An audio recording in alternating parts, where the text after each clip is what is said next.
Our next guests are thought leaders in artificial intelligence, or as I have learned today, augmented intelligence is perhaps the right phrase to use here. Mia Dand is the CEO of Lighthouse 3 and the founder of the Women in AI Ethics Initiative, very cool initiative, as well as the creator of the 100 Brilliant Women in AI Ethics list. Darrell West is the Vice President of Governance Studies at Brookings Institution and recently testified in front of the House Budget Committee on machines, artificial intelligence, and the workforce. Welcome to both of you. I'm sort of halfway through a book by Darrell and my good friend General John Allen, who wrote a book called Turning Point: Policymaking in the Era of Artificial Intelligence. And Mia, I am now a big fan of your tweets. And if I can basically tell me where I'm wrong, as Rachel Maddow would say, I think Darrell and John Allen are saying we need to wake up. AI is the future. We need to invest more, and we need to make this, embed this world.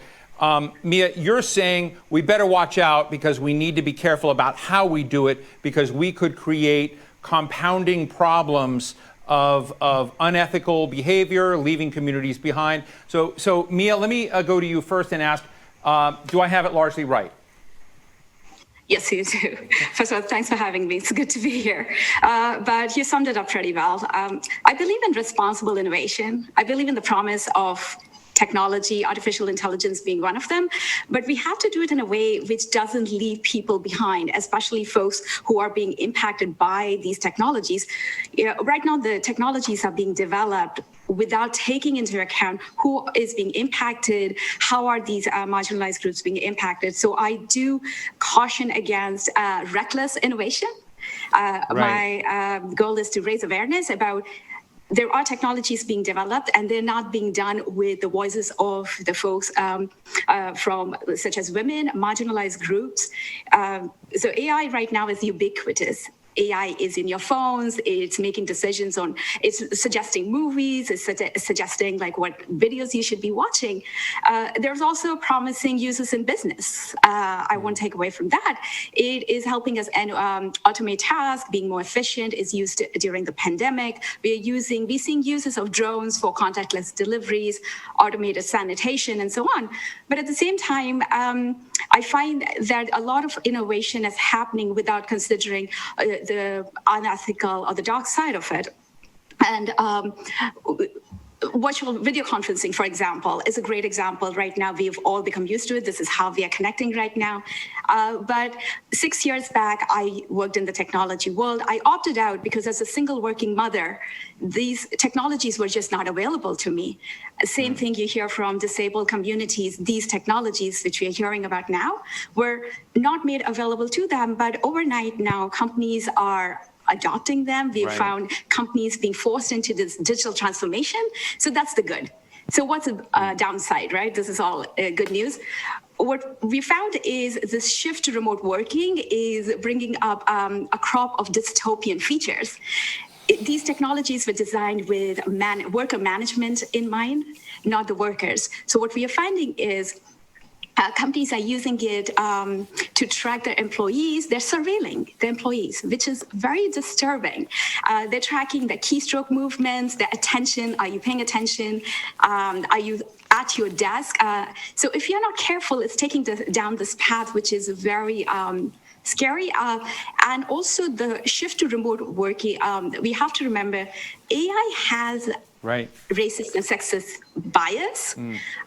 If you had been watching me on Twitter this weekend, a lot of folks came to this realization that Twitter centers its photo cropping algorithm on the white male face. And what that means is if myself and Darrell were in a picture, it would center it around Darrell's face, not my face. And that is erasure by technology. Well, let me bring Darrell West in. Darrell, Mia has helped lay out some of the concerns, but in your book that you've just recently released, and I'm finding fascinating, you're saying there's a wake-up call here. Tell us what you're trying to warn us of. Steve, you're right. It is a wake-up call because AI is one of the transformative technologies of our time. It's being deployed in many different sectors, finance, healthcare, education, and transportation, and beyond. PricewaterhouseCoopers estimates AI is going to add over $15 trillion to the global GDP by 2030. But I do agree with Mia that we do have to worry about people being left behind. All of these emerging technologies are increasing inequality. There's a risk of job losses. Many companies are switching to temporary workers and independent contractors as part of the gig economy.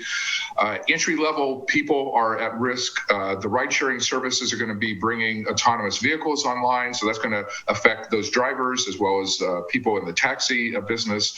Amazon is opening retail stores with no clerks, but it's not just entry-level jobs. Like, there are professional jobs that are going to be lost to AI. The AI has gotten good enough now in reading CAT scans and X-rays that even highly trained individuals such as radiologists are going to be at risk. So in our Turning Point book, we argue we need a strong policy response to deal with the social, economic, and ethical dimensions of AI. In terms of workforce issues, we're going to need to move to lifelong learning. The old education model of people invest in education up through about age 25, and then they go to work and kind of forget about education is going to be completely obsolete. People are going to need to upgrade their job skills at age 30, 40, 50, and 60.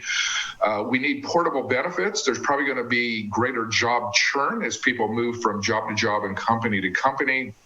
And so we need to make sure that people are able to retain their health benefits as they're moving across jobs. We're going to need shorter vesting periods for retirement accounts because a lot of organizations have 1 to 2 year vesting periods.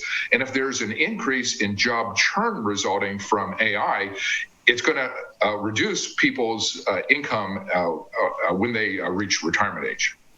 You know, let me ask you both a tough question that I don't think comes up enough. But, you know, I know that in Europe is having these kinds of conversations. I don't know if they're happening in Shanghai.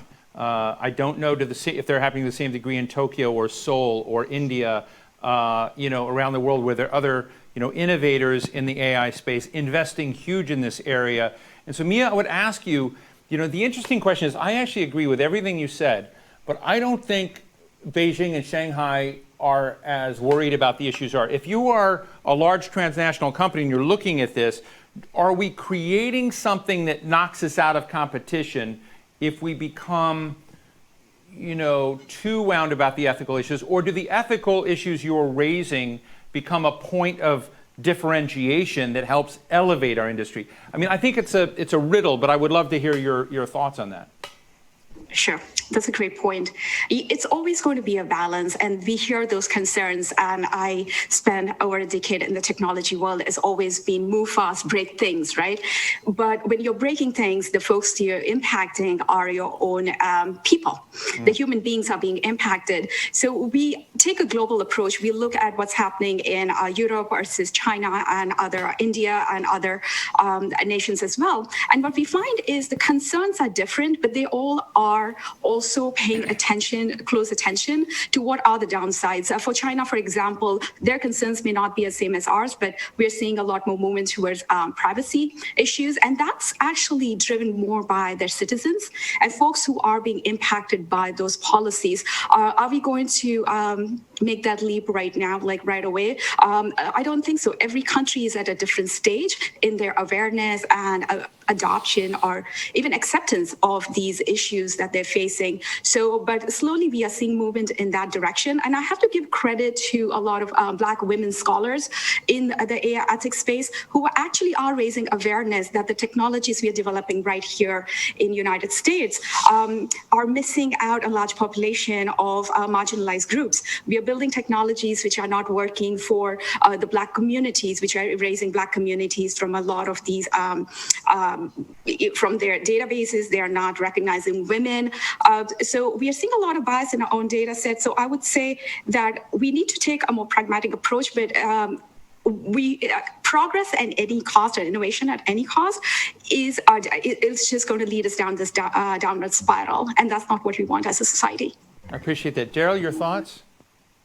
That's a great question. And I think in our book, we have a chapter on national defense. And I think the gap between China and the United States in terms of basic human values is most apparent there, because in America, we still want to keep humans in the loop. Like, even when we're doing drone strikes, like, a human has to be the person who pushes the trigger. China and Russia are moving ahead and developing autonomous weapon systems without human intervention. And so there's the risk that this will destabilize the international order. There could be inadvertent wars that emerge from this. So we spend a lot of time thinking about the ethical aspects of warfare. And we like to use the analogy that after World War II, even though we ended up in a Cold War with the Soviet Union, we talked to our adversaries and tried to work out the terms of engagement, like what you could do during wartime and what you could not do. So chemical weapons, we basically agreed we should not use them. And for much of this time period, with the exception of Syria and Iraq, countries have respected that prohibition. Today, as we're starting to develop AI-based systems of warfare, we need to be working with Russia and China to work out agreements on what we will use and what we will not use. They are adversaries of ours, but we still need to talk to them. We need to come to agreement in the same way that we did with adversaries after World War II.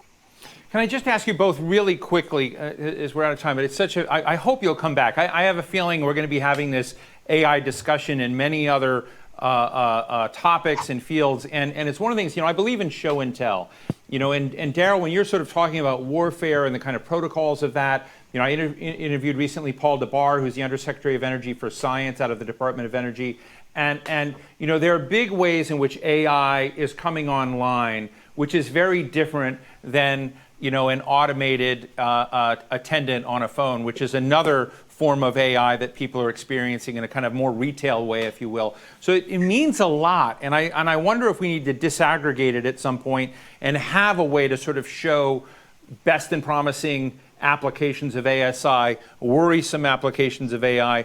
Just a quick snapshot from both of you on that. Mia? Sure. So artificial intelligence is being deployed right now in a lot of places. We are seeing testing of drones to deliver medication, accessing remote places. So there are these opportunities, and I see a glimmer of hope there. And the real question is, as they're being deployed for good, are we also looking at what are the downsides of the same technology? Sometimes it is not, this is a good technology and that's a bad technology. It's about how it's deployed. Are we building policies around these technologies so they are deployed in a more thoughtful way? And then are we making sure that the folks that it's supposed to help, for example, surveillance technology is coming under a lot of criticism right now, very simply because facial recognition technology is being deployed without thought to.